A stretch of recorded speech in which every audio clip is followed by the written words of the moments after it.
The wind scoured the prairie as if searching for what he'd lost. Eli sat in the kitchen with the baby bundled in a quilt that still smelled faintly of lavender. The clock ticked like hoofbeats. He rocked the chair until the floorboards learned the rhythm of grief, and the child's thin cries frayed the edges of evening. Milk had been a promise they could no longer keep. Bottles sat washed and hopeful, formula nearly gone, the baby's mouth rooted against Eli's flannel sleeve, hungry and uncomprehending. He whispered apologies to both the living and the dead, voice rasped by dust and prayers. On the table lay Mara's hat, brim bent where her fingers used to pinch it. Eli couldn't move it. Couldn't move much at all. He fed the stove 2 more sticks, listened to the chimney moan, and counted the miles of empty that pressed at the windows like a tide. Neighbors were half a day away, snow making liars of roads and maps. He weighed the distance, the fuel, the baby's dwindling strength. Outside, cattle bellowed, their breath lanterning in the dusk. Life demanded tending, even when the heart refused. He tried a thin mixture, warm but watery. The baby fussed, swallowed, gagged, wailed. Eli's hands trembled. He remembered Mara's laugh when she first held the boy, remembered how she'd traced his tiny ear as if it were a constellation she alone could read. Night fell like a slow door closing. Coyotes stuttered along the ridge. Eli paced the kitchen, quilted bundle tight to his chest, humming a broken hymn. He promised the child tomorrow and tried to believe himself. The lamp threw a small, stubborn circle of gold. A branch scraped the window and he started. The floor creaked with his turn. He checked the latch out of habit, then stood in the doorway and stared at the sky, black as split coal. He could smell a storm riding the cold iron and static. The baby's cry rose to a thin, desperate ribbon. Eli counted breaths. He counted seconds between sobs. He counted things that did not help. In his mind, he kept setting the table for 3, and in his mind, no one was missing a chair. He wrapped a scarf around his neck, pulled on boots, and stoked the lantern. The truck might cough to life. The road might hold. Hope was a tool like any other, dull until you forced it into the job. He tucked the baby close and reached for the door. The knock arrived first, 3 steady taps like measured heartbeats. Eli froze. The dog, old and slow, lifted its head but didn't bark. The lantern glass hummed. In the silence that followed, he heard wind, then breath, someone's breath, on the other side. He opened to a woman rimmed in snowlight, cheeks flushed, eyes wide with purpose. Her coat was flung around her shoulders, scarf trailing. "I saw your lamp," she said. "I was riding the fence line." "Are you Eli?" He nodded, unable to find his voice. Her name was Ruth. She stepped in without waiting for permission, as if the cold itself had commissioned her. She took in the child's color, the bottles, the trembling in Eli's jaw. "He's hungry," she said, not unkindly, not surprised. "I can help, may I?" Eli's throat clicked. "We don't." I don't have—" Ruth shook her head. "I do," she said softly. "I lost a daughter last spring." "My milk stayed. Sometimes bodies remember better than hearts." The words fell gentle as snow into the room's warm hush. She shed her gloves, rolled her sleeves, and washed her hands at the pump. Every motion was practical, reverent as a rite. She asked for a clean cloth, a quiet corner, and Eli pointed to the rocker by the stove, his world newly arranged around it. Ruth unbuttoned the necessary without ceremony, a mother's economy unadorned. She lifted the baby with practiced arms, spoke a low river of comfort, and guided him to latch. The child rooted, found, and a soft, urgent silence uncoiled like spring. Eli's knees gave and he leaned on the table, dizzy with relief. The stove ticked as it settled. The dog laid its head on Ruth's boot. Snow tapped the window with fingertips, as if to say, witness this, mending in a house that thought itself broken. Tears came without violence, warm and unashamed. Eli watched hunger transform into drowsy peace, lips slackening to a milk-drunk smile he'd thought he'd never see again. "Thank you," he rasped. The words were small for the size of what arrived. Ruth nodded, eyes on the baby. "You're not alone out here," she said. "It can feel like it. But you're not." Her voice had the cadence of someone who'd rehearsed it for herself in the dark and decided to loan it out when needed. They spoke in the soft lanes between the child's swallows. Ruth told him of a cabin 3 draws over, of fence posts that heaved in frost like sighing ribs. of a husband lost to a river that ran too fast in April. Eli answered with cattle counts, windbreaks, Mara's hat. When the baby slipped from feed into sleep, Ruth adjusted, burped him, and tucked him back into the quilt with a practiced pat that sounded like a benediction. She avoided the shrine of Mara's hat with clear-eyed respect, naming it without naming it. The stove flame guttered and rose, catching its rhythm. Eli found the spare quilt and draped it across Ruth's shoulders. She accepted it with a grateful murmur, then looked directly at him in a way that made the room steadier, as if the walls had braced. "There's a storm coming," she said. "I should be heading back before it swallows the fence line. But I can return at dawn if you'll have me. We can feed him right. Teach him to take a bottle, too, for when I'm not here." The offer sat like a lantern on a post. Eli swallowed the reflex to refuse out of pride. Pride had no weight compared to the quiet rise and fall of the sleeping bundle. "Please," he said. The word came simple, unadorned. It tasted like surrender and tasted clean. Ruth smiled, just a sliver, like moon through cloud. "I'll ride early," she said. "If the drifts are kind." She checked the baby's face, the color, the breath. Her fingers moved with the exactness of someone who'd learned the price of mistakes. Before she left, she touched the brim of Mara's hat with two knuckles, a rancher's salute to another woman's work. "She'd be proud," Ruth said, "of both of you." The statement entered the room and took off its boots, choosing to stay. The door accepted the wind again, then closed. Eli listened to hoofbeats diminish into the white. He stood in the space Ruth had warmed with doing, and the house felt larger, as if a wall had slid outward to admit a horizon he hadn't noticed. Morning came pale and drifting, snow combed by a stubborn wind. Eli left the porch light on, though day had arrived, a small lighthouse in a field of quiet. The baby woke with a questioning sigh, and Eli answered with the steadier hands of a man reprieved. He tried the bottle exactly as Ruth had shown, warming it to a patience, testing a drop on his wrist, tilting it so the nipple stayed full. The baby accepted, fussing only a little, then drank with a seriousness that made Eli laugh for the first time in weeks. Across the pasture, crows stitched black thoughts into the sky. Eli fed the cattle, his breath fogging. He moved with a rhythm that returned to him like a forgotten trail.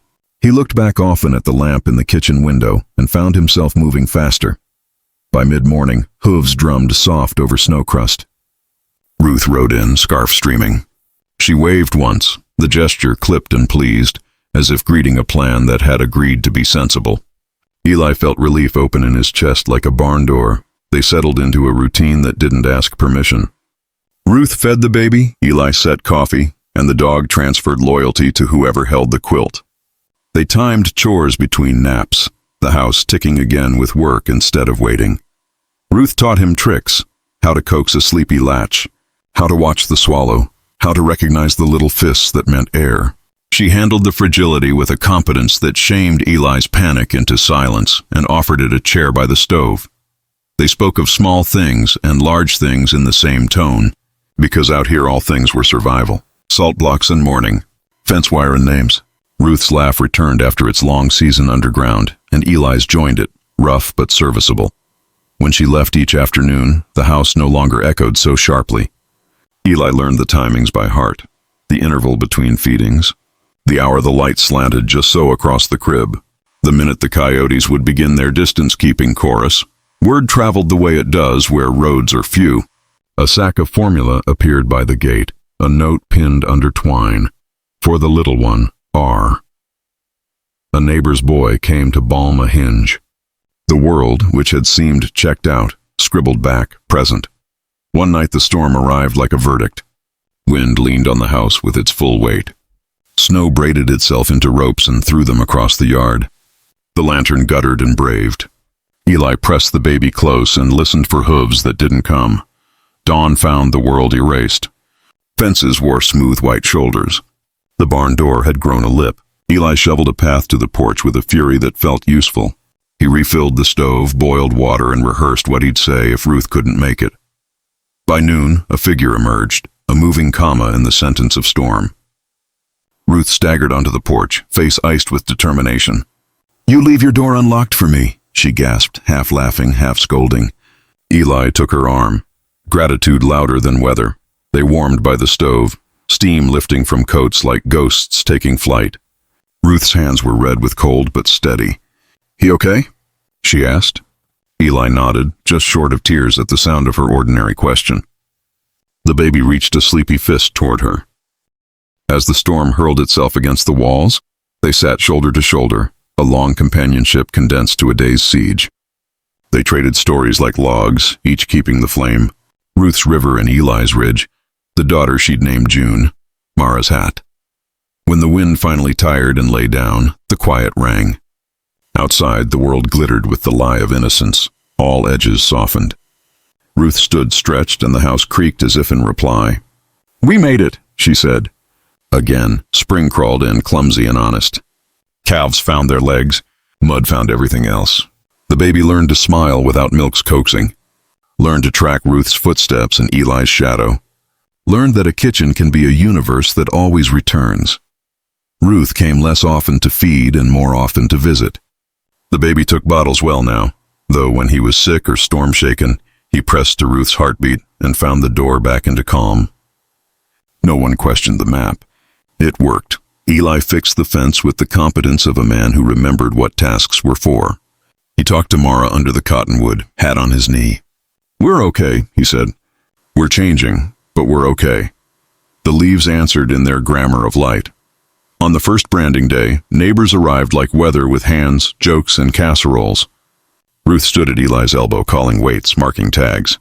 She wore a bandana the color of dusk and shouted above the commotion with a voice you could follow out of a canyon. In the evening, the baby slept in a crate padded with quilts, lulled by the pendulum swing of gate chains.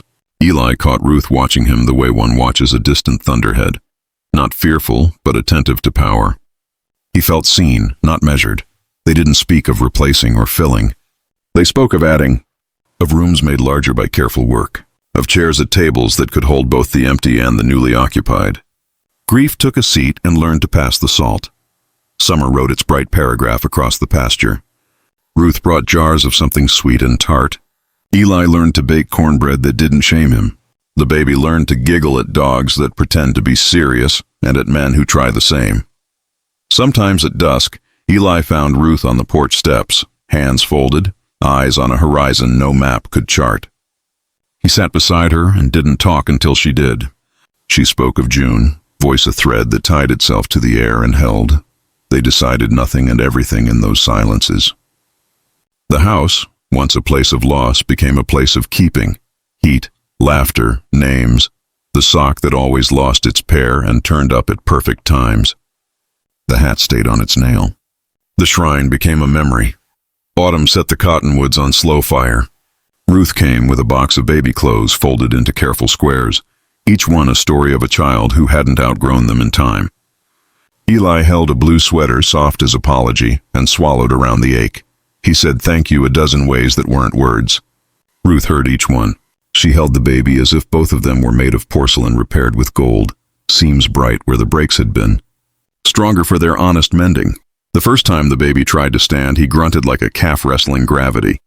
Ruth laughed, then cried, then laughed again. Eli steadied him with 2 fingers and felt the bolt of terror and pride that makes a father into a bridge nobody sees but everybody trusts.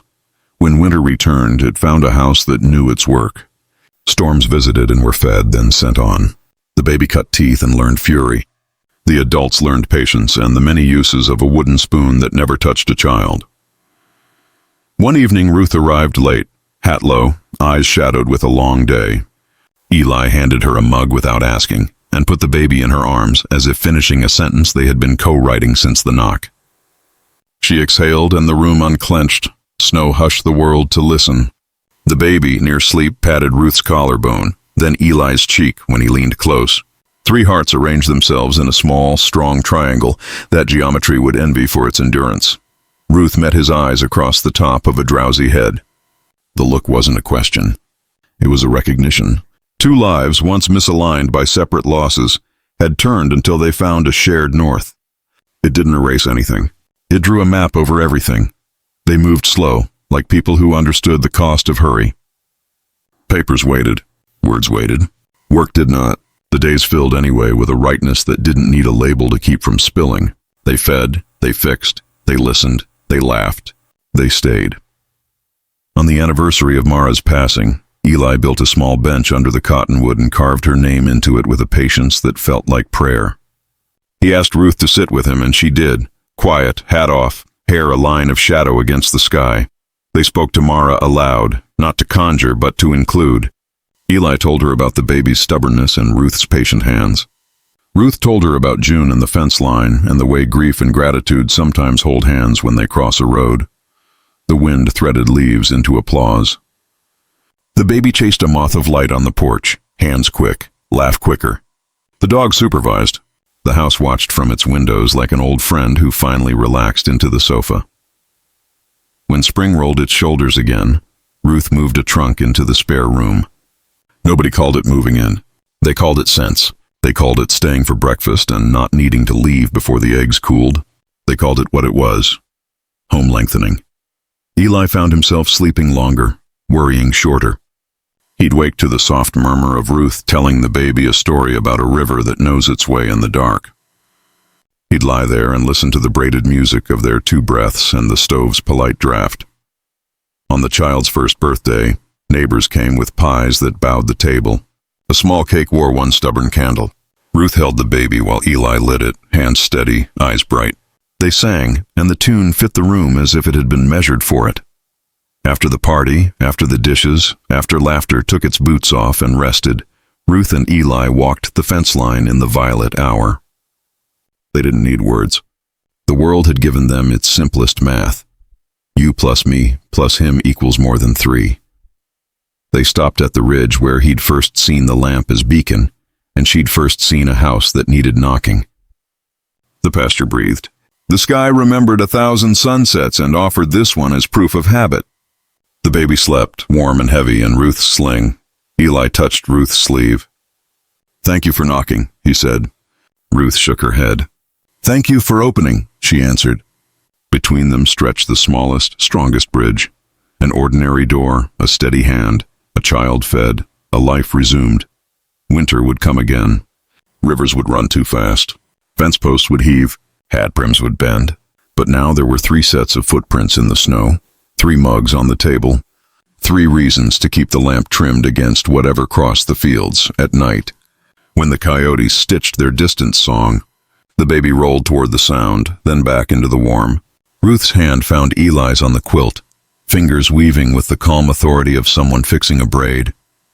The house exhaled and kept. The ranch learned their names in all seasons. Cattle came when called. The dog leaned harder into old age and forgiveness.